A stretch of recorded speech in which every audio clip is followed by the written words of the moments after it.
Hello everyone and welcome to another session of AP Human Geography with Mr. Elrod. Today we're going to continue on in Unit 4 discussing political organizations of space.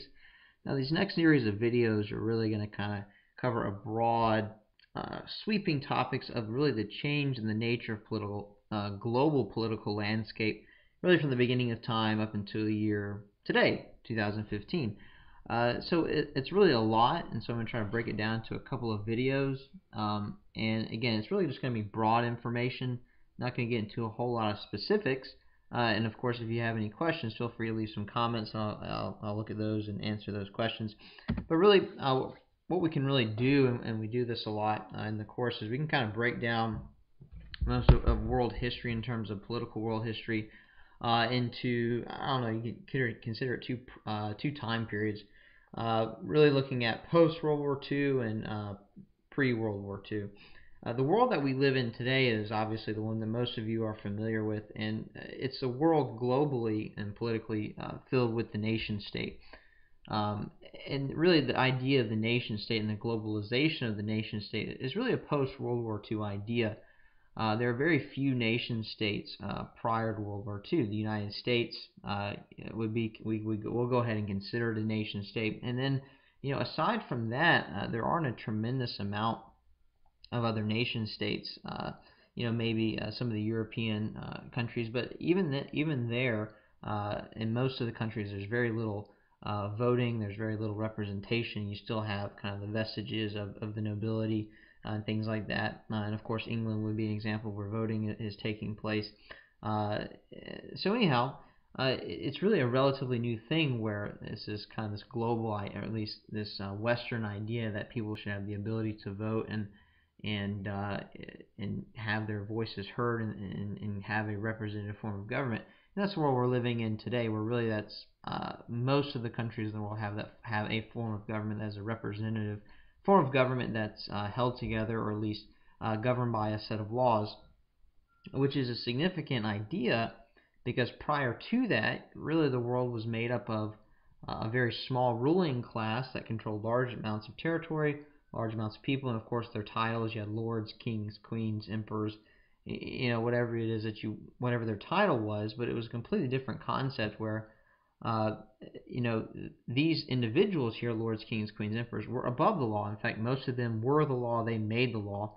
And so this idea of rule of law is a really important concept when it comes to democracy, when it comes to representative forms of government, when it comes to the type of societies that we live in today. Now, some people will argue that we're moving towards a different type of world today where we're moving away from the nation state and we're moving towards supranationalism, which is kind of interesting because if you look at Europe today, which is typically the poster child for supranationalism with the European Union and things like that, it actually looks like that is starting to fragment a little bit. The European Union has been having issues with the euro, obviously the collective currency. You've had several independence movements. Obviously, Scotland is not in the eurozone, but the independence referendum from Scotland, which did end up failing, but kind of stoked some of the unrest in some of the other parts of Europe, maybe most notably the Basque region, which has been kind of undergoing some agitation for years, but also in Catalonia in Spain, along with some others. So it's really interesting. We'll see what happens in the future. I'm not so much sure that we're going to move towards that supranational state as collective one world government as quickly as some people think that we might.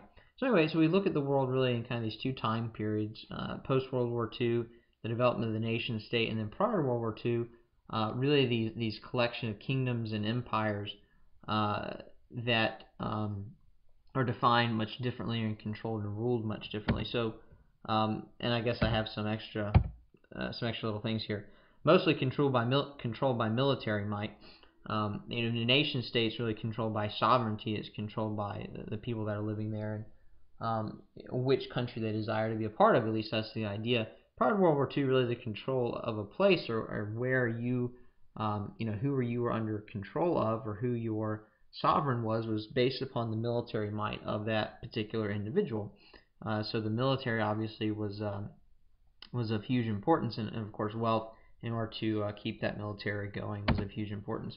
Now, if we go kind of towards the very beginning, and this is obviously where I'll start. So in the very beginning, if we're looking before civilization, we'll look kind of the world and the geopolitical landscape. I guess there really was no geopolitical landscape because it was really just a collection of tribes or small collections of groups of people who were kind of living together in these collective little units to try and protect themselves. And it was really noted by a lack of stability, which is really why people end up coming together to form civilizations in the first place.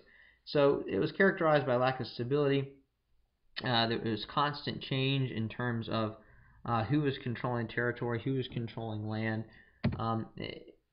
It was very difficult for individuals or even people who maybe were able to, if a group or a tribe was able to collect kind of a certain amount of wealth or a certain amount of military might, things like that, it was very difficult for them to control because you had poor systems of technology, whether it was communication technology or transportation technology, that would allow for kind of the collection and the cohesion of that landscape.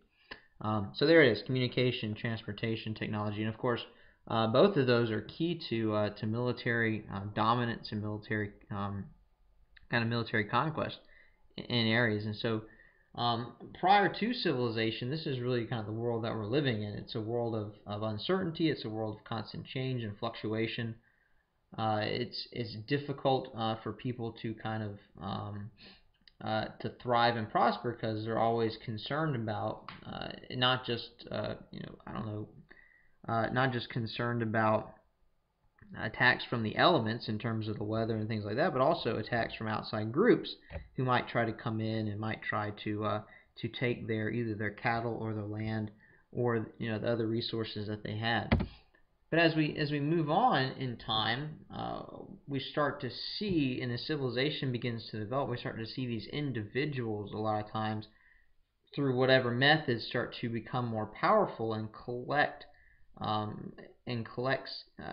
kind of concentrate power in who they are as a figure in the territory that they control.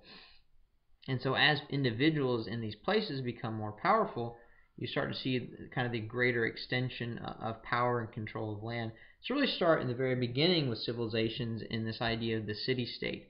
So I'm sure you've read about or heard about the city-state. Basically all this is, it's a city and just like we would think of a city, an ancient city, a walled city, that typically is controlled by a king and the surrounding territory that it controls. Now these city-states, the territory that they control is typically very small, and you can see kind of this map here. It's not a great map, but it gives you an idea of the kind of the multitude of city-states you had in the Near East, in Greece and Italy, and it shows kind of how fragmented politically the world is at this time, and how there's this very little cohesion, and which causes a lot of this tension and problems between the city-states because they're trying to thrive and prosper, and so in order to do so, they need more resources, they need more territory. You're under concern of constant attack from some of these other people as they're trying to assert their dominance, because you never know when you're in your territory when somebody might come and attack you. So might as well preemptively attack them to make sure that they don't harm you. So these city-states begin to grow, and then they form alliances with other city-states, typically with city-states who are of like mind or of like ethnicity or of like region or religion and things like that. And then as time progresses, we move forward into kingdoms and empires. And really, when we talk about kingdoms, kingdom could really mean a lot of different things. Basically, it's just kind of the rule of territory by a king. And that in both with empires also, I just tend to think of empires as something that's much more far-reaching than a kingdom. But progressively over time, what's going to happen is the amount of territory under control is going to extend, and with that stability comes. Now, a lot of times people think of kingdoms and empires as very oppressive, and they were a lot of times very oppressive. But with that, you have stability. That's why we talk about the Pax Romana. Now, the Romans might have been very cruel to certain groups of people. They were certainly cruel to different religious groups. Talk about persecution of Christians and Jews and things like that. But with the rule of the Romans came a great amount of stability across the landscape, because you knew the Roman law was the law of the land. People were trading in common currencies. Trade routes were safe. There weren't going to be thieves and robbers along trade routes. And so this allowed for, not just a flourishing economically, but also allows for people to live, relatively stable and peaceful lives for the most part. And with this, a lot of times people are going to come together, not always, but because of some sort of cultural connection that they feel within the kingdom itself. Obviously, the larger the territory gets, the less the connection of culture is going to be. But if they're in a similar geographic region, they're going to feel some sort of cultural connection a lot of times. Whether it's a history or it is a language. So that's going to help them kind of bring them together sometimes under that banner of a king or under that banner of an emperor. And then, of course, there's always the religious influence. A lot of times, religion will supersede or will trump the ethnic differences that people have between one another. And so people can feel like they have a connection in terms of religion, which is what allows for a lot of these kingdoms and empires to control people, whether it is it's either military, it's either a militaristic form of dominance. There's some sort of cultural connection that those people feel that keeps them within the empire of the kingdom, or is some sort of religious influence or religious domination over those people. And so really what I had here, I guess I forgot, is you had, this just kind of show that the small multiplicity of city-states in the Near East.